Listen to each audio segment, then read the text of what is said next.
Good afternoon, everyone, and thank you for being here. I want to give you a good, solid update on what has transpired in the last 24 hours. I know that we've had the vice presidential debate here in the United States that many people have paid attention to. Additionally, the attack from Iran against Israel, and now the world is waiting to see how Israel will respond and all of the geopolitical narratives that are taking place in regard to that. But today we are focusing on the last 24 hours here inside Ukraine. And I've got some good news for you, and I've got some clarifying news for you, and I've got some bad news for you. So we have a little bit of a mixed bag today.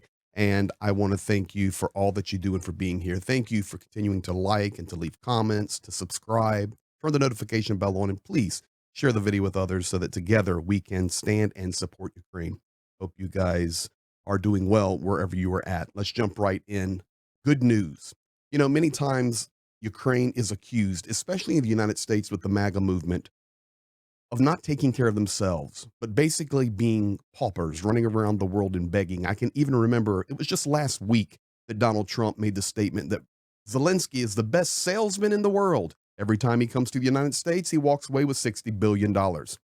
It's as if Ukraine is doing nothing to defend themselves, and I'm here to debunk that. Ukraine is doing everything possible to increase their own ability to create supply for themselves, field an army, and fight off, let's be honest, a very large Russian assault that is supported openly by many nations in the East. But President Zelensky talking last night, these are some of the statements he made, debunking Trump's statements that he's nothing but a beggar. In the first half of 2024, we produced 25 times more ammunition for artillery and mortars than in the entire 2022, directly out of the mouth of President Zelensky. That is good news. We produce 15 to 20 Bogdan self propelled guns per month, and we can produce 4 million UAVs per year. That, my friends, is good news. Weapons production doubled in the first 8 months of 2024. That would be January through August. That is good news. In the big scheme of things, we hate to see that. More weapons, more weapons, more weapons. But the reality is, the world in the state it is, strength is shown through the ability to defend oneself. Unfortunately, we have returned not only to the peak of the Cold War, but we are quickly approaching a hot war that will not only be regional, but has a high possibility to be global. President Zelensky said 65% more money has been allocated for the purchase of weapons and military equipment in 2025, which is an additional almost $7 billion. That is where we stand as of last night when President Zelensky was giving the update. Now, I'm going to talk about a couple of places that we do not talk about in depth. Yes, here on our channel, as you guys know, we work in Ukraine. And not only that, we do a lot of work inside Kherson. We know it very well. But unfortunately, Kherson is being targeted like crazy, even more active than it has been over the last few months. It's very interesting, Vladimir Putin coming out and saying, I want to do everything I can to bring back our regions and support the great people, while at the same time he is raining terror down on these regions such as Kherson, Zaporizhia, Donetsk, and Lugansk. Kherson targets in the last 24 hours were an educational institution, a school, a pharmacy, a church, and a gas pipeline was damaged. In the last 24 hours, excuse me, 6 people died and 11 were injured. In September alone, I want you to think about this for one moment wherever you are at. And yes, they are counted. When MLRS comes in or when drones come in, these things are counted. In September alone, 17,500 projectiles were fired at Kherson. Think about your home. Think about how you sit maybe on the evening as the sun is setting and can relax and have a cup of coffee or a cup of tea and look out on a sunset, maybe appreciate your children or your grandchildren. The residents of Kherson and the surrounding area, 17,500 projectiles were fired at Kherson in September alone. In the last 30 days, Kherson alone, 24 people were killed, including 1 child. Another 259 adults and 4 children were injured. And as I was making this, I was learning also that just this morning, a bus stop was targeted and an elderly lady was killed. This is actually the bus that they ride there in Kherson. I have seen many, many of these, and you can see the windows shut out. In the same time, at the same attack, of course, shrapnel's flying everywhere. An elderly gentleman on a bicycle was wounded from the same artillery strike. Now, last night on the live stream, we were confirming with you with 99.9% accuracy that Vuhledar had fallen. There was one group saying we have not given the order. It was the 72nd. We've not given the order for the full withdrawal, but we do have confirmation and we can move that to 100% today. On the left is the military administration from the Vuhledar region, and they confirm that there has been a full withdrawal. On the right side, there is the deep state map. I will translate that text for you. Eastern direction, and this is the official statement from the military administration. Suffering numerous losses as a result of prolonged battles, the enemy did not stop trying to capture Vuhledar.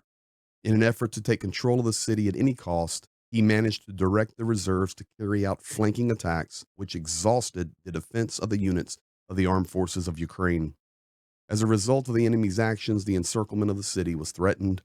The higher command is given permission to carry out a maneuver to withdraw units from Vuhledar in order to preserve personnel and combat equipment to take a position for further actions. On the left there, I just have a picture that looks like a knight standing there in Ukrainian colors with the Ukrainian flag. And I want you to know that Vuhledar has been a fortress city that has allowed Ukraine to do many other maneuvers and allowed Ukraine to defend their territory valiantly for years. Many, many heroes gave their lives in Vuhledar. And I know that yesterday, October the 1st, was the Day of Defenders. But today, once again, we pay tribute and honor, and we remember those soldiers that have given their lives in Vuhledar.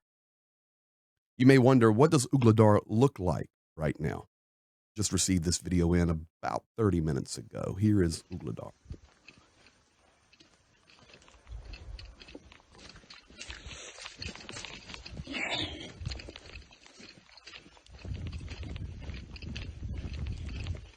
Vuhledar, my dear friends, it's destroyed. It is like Bakhmut. It is like Avdiivka. It is destroyed. And most importantly, we pay tribute and we pay honor to those that valiantly defended Vuhledar. Kurakhove, unfortunately, and I will show you this on the map, looking to the image there, I know it's written in a language that most of you cannot read, but to the right in the big letters, that says Donetsk. Directly to the left of Donetsk is Kurakhove. Below Kurakhove is Vuhledar. Directly north of Kurakhove, above the red square, is Pokrovsk. And directly north of that is Dobropilya. All of these cities, of course, we work in and support. There is now being reported over the last 24 hours a marked increase in the shelling, artillery, glide bombs, and drones upon the city of Kurakhove. Now, I want to take a moment and just make sure that we understand. I'm using deep state map here, and we'll dive in here and look closely. And I'll start down here. You can see now that deep state, the last 24 hours, moving that red over Vuhledar, and this is confirmed. Vuhledar has fallen. But what I want you guys to just understand and see, and I mentioned it last night on the live stream, we're talking a lot about these cities. Of course, Pokrovsk, and every time I mention Pokrovsk to you guys, we just there weeks ago, I always want you to remember Mirnograd. Mirnograd, equally a city of 46,000 people pre-war, 63,000 in Pokrovsk. You have a large urban area here. It's surprisingly large. And of course, it is under constant assault. No, Russia is not inside Pokrovsk, not even close. It means 7-8 kilometers, a few kilometers from the southern side of Mirnograd.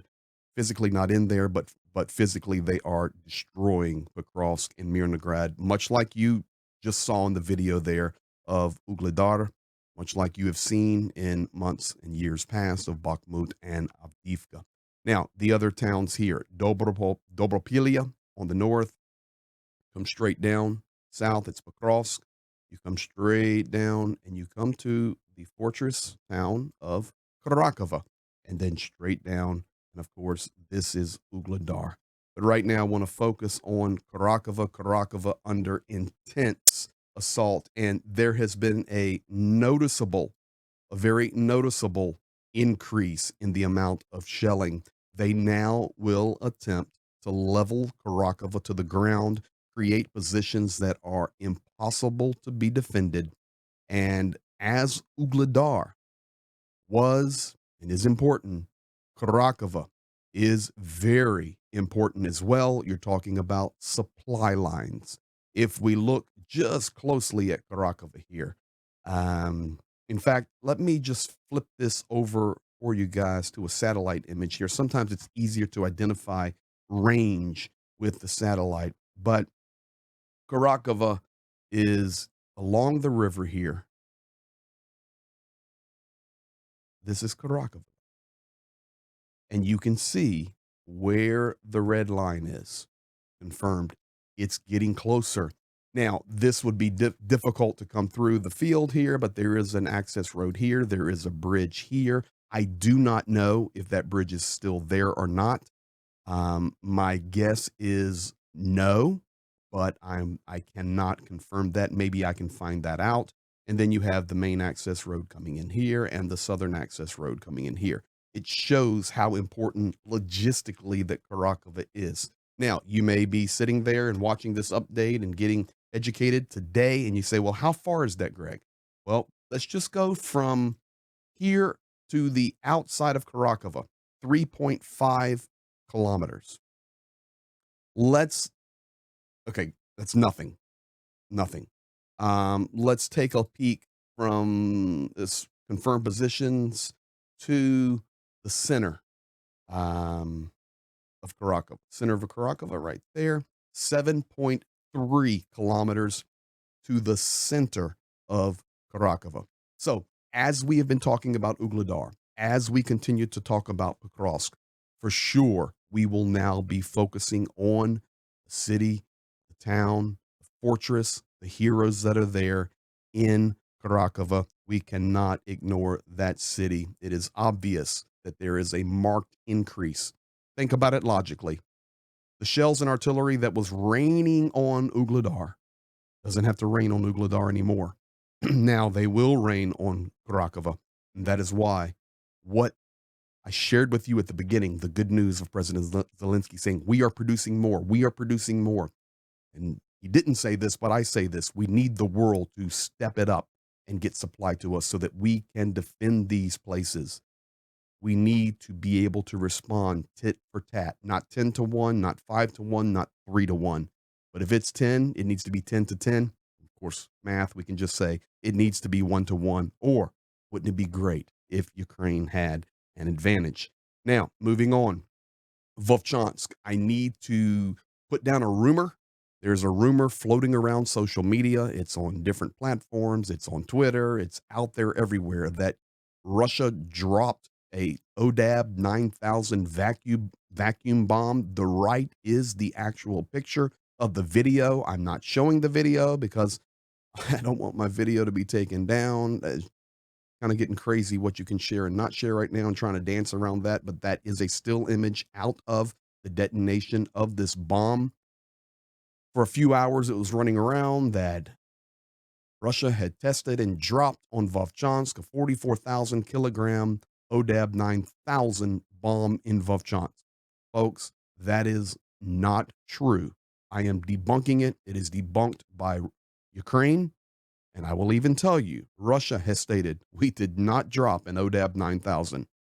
What we did drop was an ODAB 1500, a 1.5. And I watched the video. I'm sure that many of you have seen it as well. That is a 1.5, 1,500 kilogram glide bomb cab. And that is what was dropped on Vovchansk. So if you're out there wondering, okay, well, they dropped the bomb that's the next level before a nuclear or small tactical nuclear bomb. They did not drop it, confirmed by both Ukraine and Russia. Regardless, that is hell that rained down on Vovchansk right there. Slavyansk, this coming in just last night. And the reason I'm sharing this with you is because I know this place very well. I have been right in that parking lot. And I want you guys to know that the Hotel Camelot was destroyed in the last 24 hours. I can confirm to you 100% that that is the Hotel Camelot.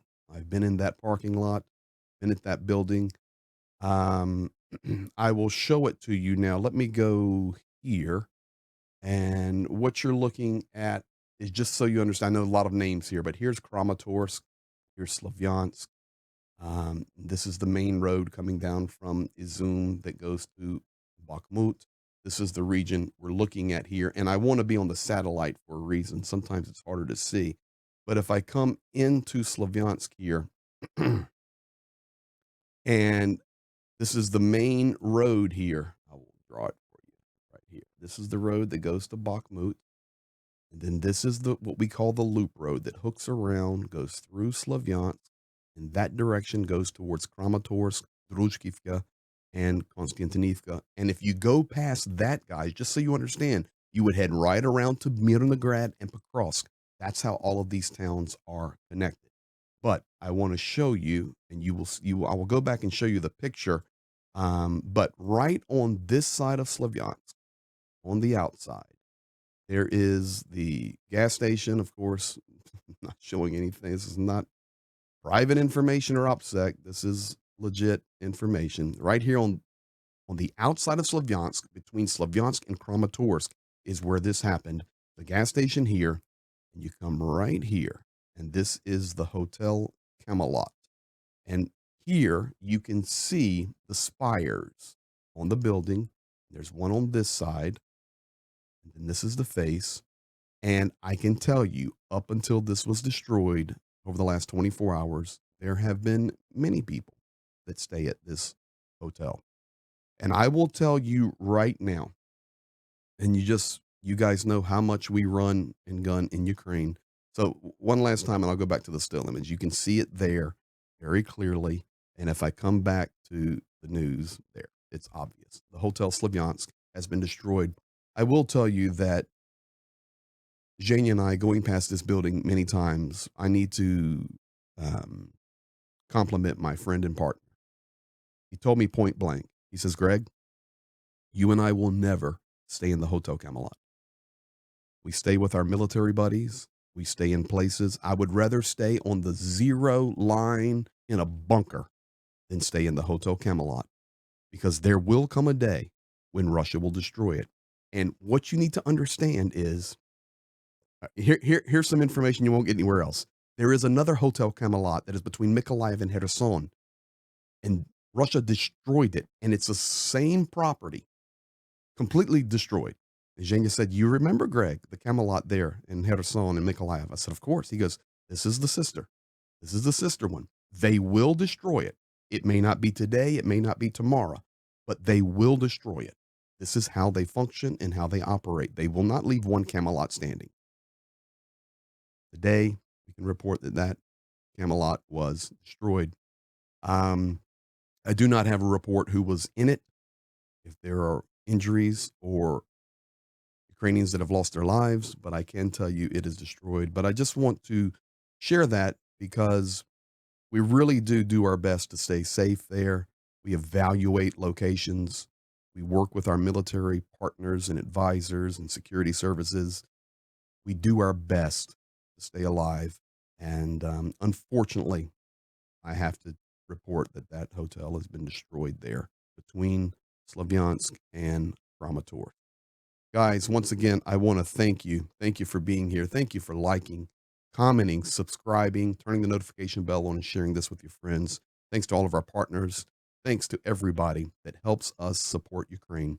You guys have a blessed day, and we'll be back at you.